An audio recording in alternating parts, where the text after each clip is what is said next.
평안하십니까 성도 여러분. 오늘은 에레미야 4장 19절부터 31절을 심판에 대한 예언자의 민감성과 백성의 불감증이라는 제목으로 묵상하겠습니다. 안전불감증이라는 말이 있죠.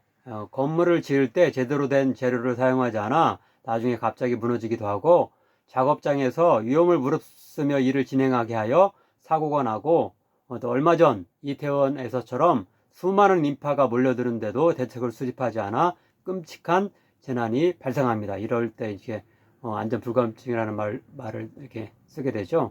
본문에서는 이스라엘 민족이 하나님과 그분의 말씀을 무시하고 엄청난 우상 숭배와 사회적 죄악을 저지르고 있는 실상에 대해 하나님이 심판하시는 일이 임박했음을 예언자 에레미야는 잘 알고 큰 걱정을 하며 애통해하고 회개를 촉구하는 반면, 백성들은 무슨 그런 일이 있겠어 라고 생각하여 무사태평하게 지내며 계속하여 악행을 저지르고 있는 것을 볼 수 있습니다.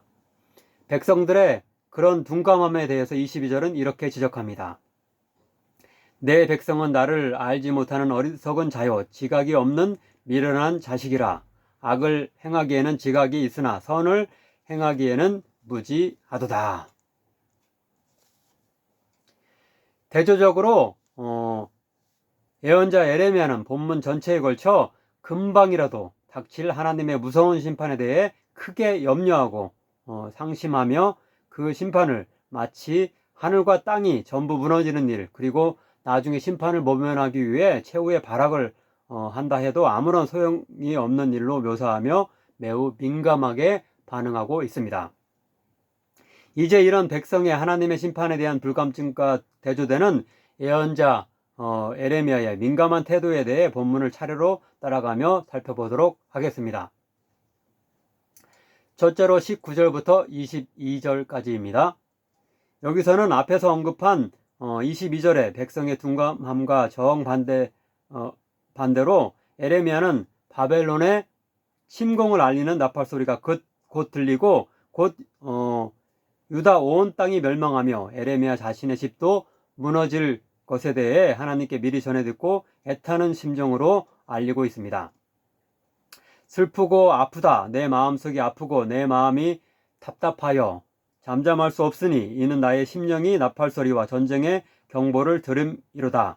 패망에 패망이 연속하여 온 땅이 탈취를 당하니 나의 장막과 휘장은 갑자기 파멸되도다. 내가 저 깃발을 보며 나팔소리를 듣기를 어느 때까지 할꼬. 나의 장막과 휘장이란 에레미야 자신의 장막집과 그 내부를 방으로 이렇게 여러 방으로 나누는 칸막이 역할을 하는 일종의 커튼인 휘장들을 가리키는 것으로 보입니다. 또한 21절은 하나님이 그런 적군의 침공에 대해 자신에게만 미리 알려주시는 일이 매우 괴로움을 토로합니다. 자신도 이런 이렇게 그 심판에 대한 이 예언의 말씀 하는 것이 괴롭다는 것을 여기서 표현하고 있는 것이겠죠. 다음으로 23절부터 28절은 다가올 심판은 단지 바벨론 제국의 침략으로 인한 것만이 아니라 궁극적으로 온 우주를 창조하시고 주관하시는 하나님 자신이 그들을 벌하시는 일임을 상기시켜 줍니다.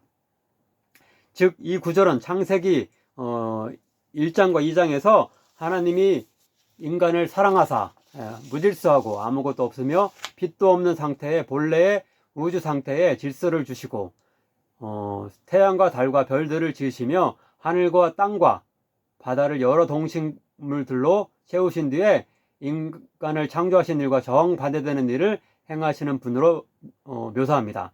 즉, 하나님의 심판으로 인해 땅이 다시 혼돈하고 공허해졌으며 하늘에는 빛이 없고 산들에는 지진이 일어나며 공중에는 새가 없고 좋은 땅은 황무지가 될 것이라고 여기서 말씀하고 있습니다. 불행 중 다행으로 27절은 하나님이 유다 온 땅을 황폐하게 하실 것이지만 완전히 진멸하지는 않으신다고 약속합니다. 하지만 마지막 28절은 하나님의 진노가 이미 극에 달하여 그들에게 우주가, 그러니까 천지가 다 무너지듯 느껴질 그분의 무시무시한 심판이 돌이킬 수 없게 되었음을 경고하고 있습니다. 이로 말미암아 땅이 슬퍼할 것이며 위에 하늘이 어두울 것이라. 내가 이미 말하였으며 작정하였고 후회하지 아니하였은즉 또한 거기서 돌이키지 아니하리라 하셨음이로다. 끝으로 29절부터 31절은 적군의 침공으로 인해 유다 백성이 맞이하게 될 끔찍한 상황들에 대해서 묘사합니다.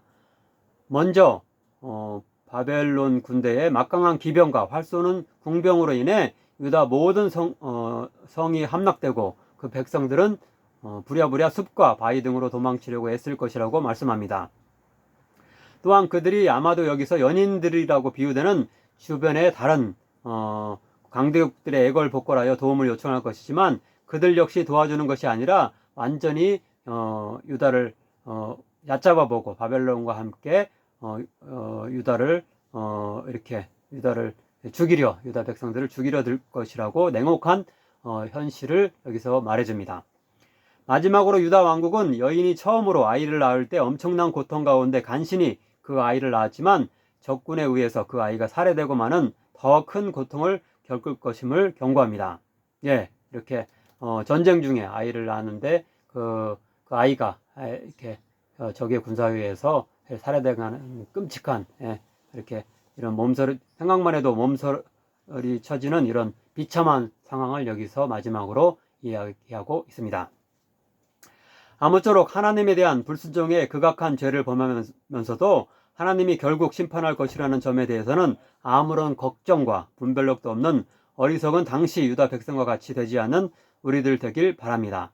늘 하나님의 말씀을 깨닫는 자 되어 죄악에 대해서 민감하며 애통해하고 먼저 회개하며 다른 이들에게도 회개를 촉구할 수 있는 우리들 되길 간절히 빕니다. 기도하겠습니다. 사랑의 하나님, 죄악에 대해 너무나 무감각하고 불감증에 걸려있는 우리 자신과 우리 사회를 불쌍히 여겨주소서. 하나님의 말씀과 뜻을 세밀하게 분별하는 지혜 허락하여 주사 교회와 사회의 부패를 조금이라도 막으며 하나님의 심판이 아니라 축복을 받게 하는 이 시대의 작은 에레미야가 되게 하소서. 예수님의 이름으로 기도하옵나이다. 아멘.